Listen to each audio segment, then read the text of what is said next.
What is going on, ladies and gentlemen? Ben here at Galactic News Center. Today, going to be telling you guys my least favorite Star Wars character of all time, and that character is none other than Mace Windu.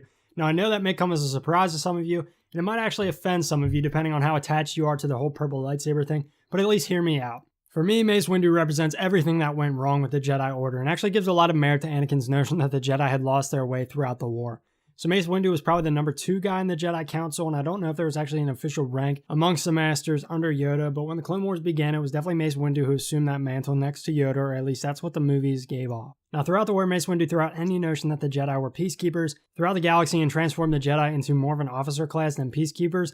Now listen, I have no problem with Jedi leading clone battalions in battle, and I actually thought it was really cool in the Clone Wars series, but I think that Mace Windu took the warring aspect of the Jedi Council way too far, and ultimately they had lost their identity altogether.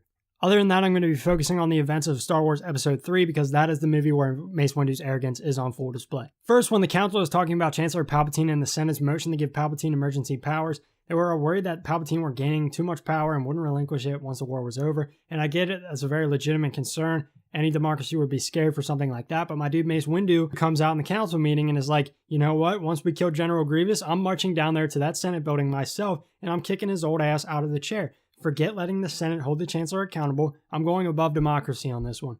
Now, I'm not saying that this is wrong for Mace Windu to be worried about the Chancellor and that he wouldn't hand over his power. Okay, that's a very serious concern, like I said. But to just come out and say in front of the entire council, and Anakin especially, who was very close to the Chancellor, that as soon as we kill Grievous, I'm going down there and kicking him out, was just a wrong message to send, and it was very telling of how Mace Windu changed the nature of the Jedi Order. The next scene that absolutely makes me cringe because of Mace Windu is when himself, Obi-Wan, and Yoda are on the gunship being transported, and they're talking about Anakin as the chosen one. Mace Windu just comes out right away and says, I don't trust him, like a little child. I mean, Obi-Wan is concerned for his friend, he can sense his internal struggle, and Mace just shrugs him off because he doesn't like the way Anakin does business, because he's too unorthodox, because he's friends with the Chancellor or something. That whole scene when they were talking about Anakin being the chosen one, for Mace to just shrug off Anakin made me so angry.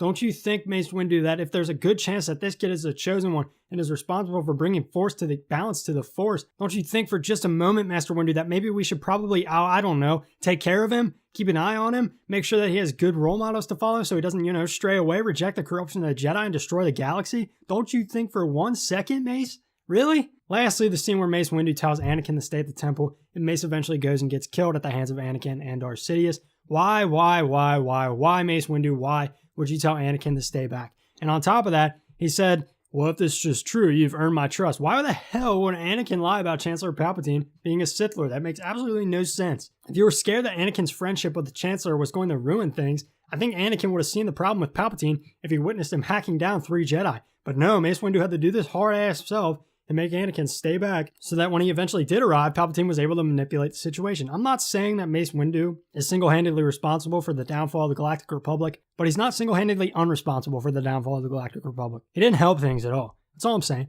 Let me know what you guys think. Do you like Mace Windu? Do you not like him? Obviously, you know where I stand on the situation. This has been Galactic News Center. I'm Ben. Thanks for watching. Little rant today.